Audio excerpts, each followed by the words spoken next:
And that's what I look for in a football kit, Justin, sex appeal. But it really, really just made me think, damn, I wish I was a Leeds fan. If you look at the likes of Borough, Cardiff, Norwich, Burnley, there's still a lot of additions that need to go into those teams to get them to the level that they probably want to be at. But I don't think Norwich fans are completely convinced with him. The style of play is a bit... Nobody really knows what's going on. It's mass underachievement under Michael O'Neill. He's going to be under pressure. We've heard a lot about him for a long time. This may finally be the season where we see Ilman and Dai live up to the potential that many people have tipped him to have. And they've got a lot of cash in the bank, and I would expect him to go and delve deep into the market. They've been linked with a couple of strikers already, so it'll be surprised if they weren't to bring anybody in. That's just an iconic kid, isn't it? I just remember Jimmy Bullock running around with his long flowing locks and Jason Roberts up top as well.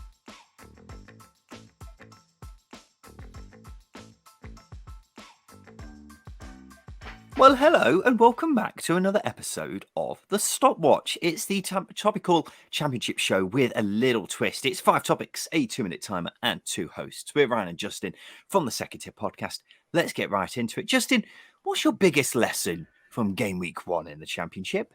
Don't back over 0.5 goals, maybe. But other than that, I think don't expect too much from teams too soon. I think what we've got here is, season started a week earlier. There's still a lot of teams that need to do a lot of adding to their squads. If you look at the likes of Borough, Cardiff, Norwich, Burnley, there's still a lot of additions that need to go into those teams to get them to the level that they probably want to be at. And I think we saw that with some of the performances. You even look at Burnley, played really well against Huddersfield, still lacked a bit of a cutting edge in front of goal. Borough, exactly the same thing, need a couple of forwards. Cardiff need forwards as well. So, still a lot to go from for a lot of teams in the championship. And, just not to expect too much too soon. We'll take a few games to get into it. It's a marathon, not a sprint, Justin. I mean, I remember last season, the number of teams who completely fell apart in the second half of the season. You can't get too carried away over one game, can you? So while you may have been impressed or unimpressed with how your team did, things can change very quickly in the championship, can't they? My biggest lesson from Game Week 1 is fear Emmanuel Dennis. Make sure you know what you're getting when you come up against him, because if you underestimate him, you're underestimating him at your peril. He was fantastic for Watford on Monday night, Justin. Sure, he didn't get on the score sheet, but every time he got on the ball, he just caused utter panic, utter terror in the Sheffield United defence. He was just... Even when he had his back to goal, you just turned and then suddenly he created a chance out of nothing. He was just amazing, Justin. Yeah, he's a type of player, gets bums off seats, isn't he? He's an incredible talent with the ball at his feet. Yeah, he wasn't just bum off seat, it was feet off air, feet in the air for me there. I was just amazed at how good he was. And if he stays for Watford this season, then my oh my, he's going to score a lot of goals. I can assure people of that one. Justin, what's next topic? Who do you think will be the breakout star in the championship this season? Someone else who impressed me in that Watford-Sheffield United game, it was Ilman Ndiaye for Sheffield United. Last season, he was very inconsistent. He was very hit and miss in plenty of games. He had the odd moment of brilliance. I remember that goal against Fulham, for example. And then he slowly began to grow into the season, but it wasn't enough to obviously get Sheffield United promoted. Now, if that first game against Watford is anything to go by, then he is going to be such an important player for them. He was another one who just kept getting the ball with his back to goal and then turning and creating something out of nothing. And we've heard a lot about him for a long time. This may finally be the season where we see Ilman Ndiaye live up to the potential that many people have tipped him to have. And I'm just very excited to see how he does, Justin. Yeah, absolutely. As you say, he's a player that's got a spark. And I think the injury to Sheffield United front line last season didn't help because he had to grow up very quickly, mature very quickly to be the man that led the line. But another player I think is going to hit the same narrative this season is João Pedro for Watford. Promise this isn't going to be a Watford-Sheffield United dominated episode, but his performance against Sheffield United on Monday night, again, really impressed me. And you think he's still only 20, he's going to be 21 in September. His last championship season, he scored 9 in 38. Half of that season was under a very bland Vladimir Ivic. And I don't think we saw the best of him, but I saw something on Monday night that gave me the indication that he's going to be a top player this season. Not only did he complete a lot of dribbles, he got into the right areas. His goal was a very good indicator, a good example of that. Yeah, he's going to be an exciting player to keep an eye on this season. The thought of Dennis, Sarr and Pedro playing as a front three for the whole season is absolutely terrifying. But yeah, he's someone I think could have a very, very good season. Not just because he's a good goal scorer, but because he is so good at running at defenders. And I think he seems to have got stronger as well Mhm. over the summer, based on what I saw on Monday night. So yeah, this could be a really, really big season for him. Justin, which club do you think the remainder of the transfer window is most important for? It's quite an easy one. I'm going with Middlesbrough for this, and I think that their squad is pretty much there. Probably need a little bit more depth, but one area that really needs looking at is obviously the attacking options that they have. They need a couple of goal scorers in the team. It can be the difference between finishing the top two and the playoffs. And as we saw last season, misfiring forwards was the difference for Middlesbrough from finishing outside the playoffs to finishing in the playoffs. So that needs to be addressed. Obviously, Marcus Forss has come in, really good signing, but they need probably another two options in there, and maybe replacing Tavernier's assist output, because he was a creative spark last season for Middlesbrough under Wilder. And I would expect them, they've got a lot of cash in the bank, and I would expect them to go and delve deep into the market. They've been linked with a couple of strikers already, so it'll be a surprise if they weren't to bring anybody in. Well, they had cash in the bank anyway, didn't they? And it looks like the Tavernier deal has managed to give them even more funds. So you'd expect him to replace Tavernier. Obviously, the striker was on the shopping list anyway. Apparently, they want a left-sided centre half as well, which I didn't think they particularly needed. But Wilder knows what he wants in his system, doesn't he? Most important window remainder for me is Reading.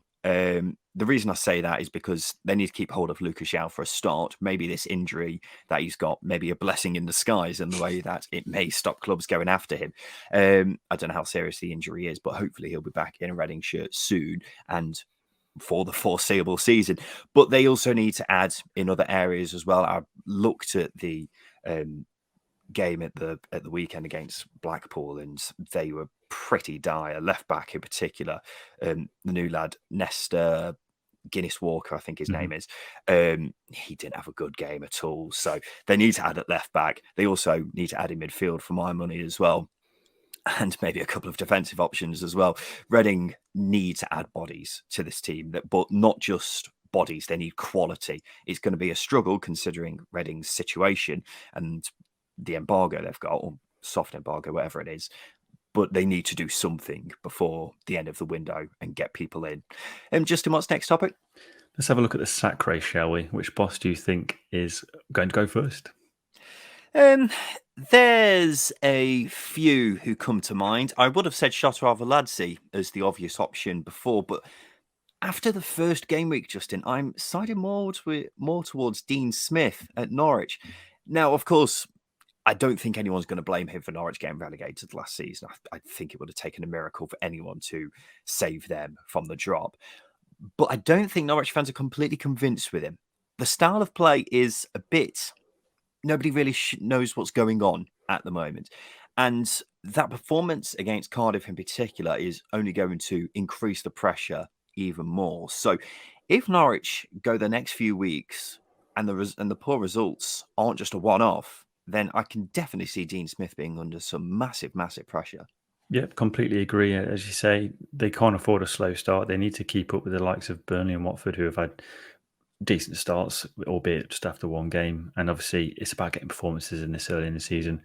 And also, they've spent a lot of money in this summer now, which you don't usually see with Norwich City, but that's only going to cramp up the expectation even more, isn't it? Absolutely. And I think another manager who's going to come under that microscope is Michael O'Neill at Stoke. I've said it quite often already, but given the underachievement in previous seasons and a transfer window that addressed different areas, I look at Aidan Flint as a signing. I don't think that was the right way to go. Harry Clark is a decent prospect on loan from Arsenal, but is he a right wing back? Does he need something more attacking in that area? Possibly. I think so. Josh Laurent, a good signing. Gavin Kilkenny, a good signing as well, but quite similar to Lewis Baker. So recruitment has been a bit strange, although they have added some good players. Is it really the right balance of players for the squad? And obviously, as I say, mass underachievement under Michael O'Neill. He's going to be under pressure. They had a poor preseason in terms of performance, and that opening day defeat against Millwall was also an absolutely terrible performance. So I can see him 5 or 6 games. If he's not got 1 or 2 wins on the board, he's going to come under a lot of pressure. Yeah, he's someone who's already started the season under pressure, hasn't he? And that's not a good position to be in when you're a manager. Finally, Justin, it's second tier retro time. This is the part of the show where we look back on the best from the second tier over the past 20 or so years. Justin, what's the nicest kit in championship history, in your opinion?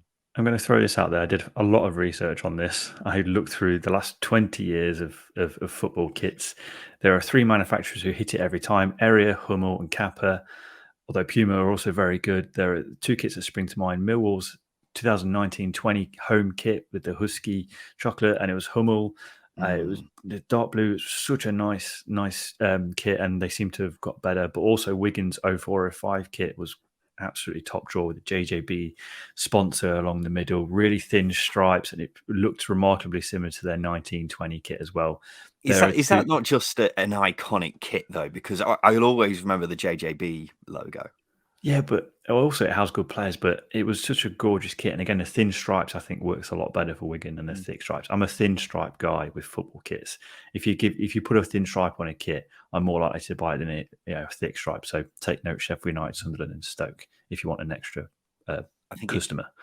I think it's also probably more slimming than thick stripes. It probably I don't know about the psychology around that, but that's just an iconic kid, isn't it? I just remember Jimmy Bullock running around with his long flowing locks and Jason Roberts up top as well. Nicest kit for me, and you mentioned them a minute ago, Justin, was the Kappa Leeds United kit from about 3 seasons ago, mainly because it's Kappa. Kappa have that Italian flair that just makes a kit so nice, and it's just simple. It's down to basics, and it just makes it look so smart, but at the same time, it's so sexy. And that's what I look for in a football kit, Justin: sex appeal. But it really, really just made me think, damn, I wish I was a Leeds fan when I saw that kit, because it was so beautiful. I mean, they played some beautiful football in that kit as well, which always helps. But yeah, that was a really nice kit. Got to say as well, Kappa, you've got to be quite light to fit in a Kappa shirt unless you're getting a double XL, because they are not forgiving in terms of size. No, I once brought a Roma kit. I think it was like 2007 kind of era Roma kit, and that was Kappa.